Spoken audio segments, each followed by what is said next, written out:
Many brands made a big improvement. bluesign is the standard. That's really beneficiary for us. It would be impossible to do without bluesign. So we needed bluesign to help build our understanding that this is the best methodology to ensure environmental health and safety. I would say it's easier now.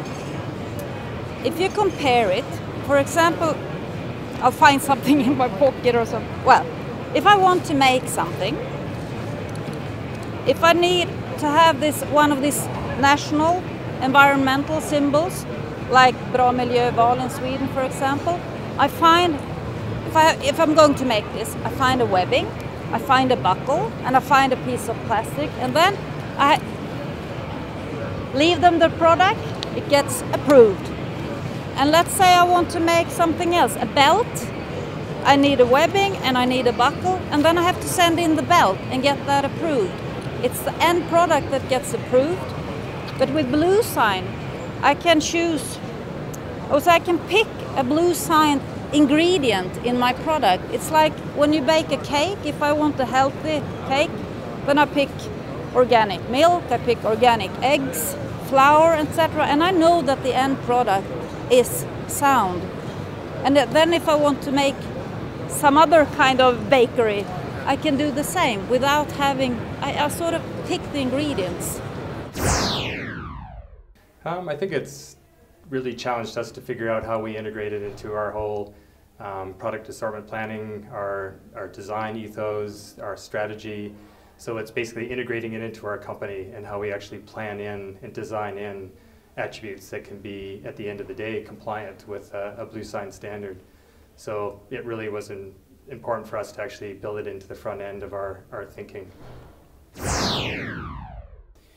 Well, for our fabric people, once bluesign gets introduced and a mill has embraced the concept, it makes their job 100% easier. Because as a company, Patagonia wants to be responsible in our supply chain, but we don't have the chemical knowledge in-house. So if a mill is not working under the bluesign protocol and we have to ask all these different questions, it's very, very difficult for us, as opposed to somebody coming and saying, here's a bluesign certified fabric. That part is done, and you can focus on the innovation and the performance and all the other things we're challenged with.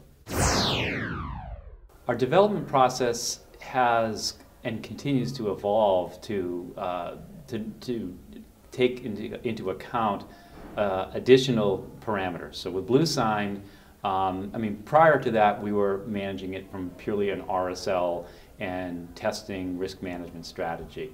With bluesign, it's a different engagement with our mill partners.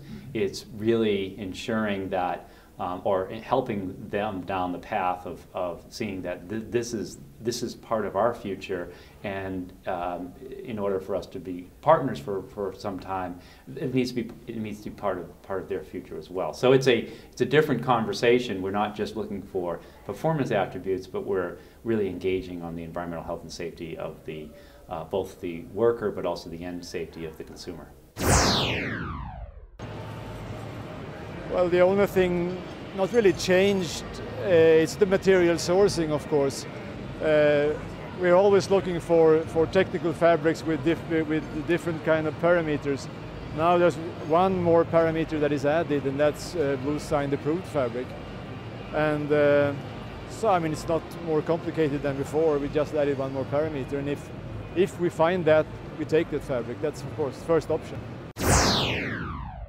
Many brands made a big improvement. bluesign is the standard. That's really beneficiary for us. It would be impossible to do without bluesign. So we needed bluesign to help build our understanding that this is the best methodology to ensure environmental health and safety.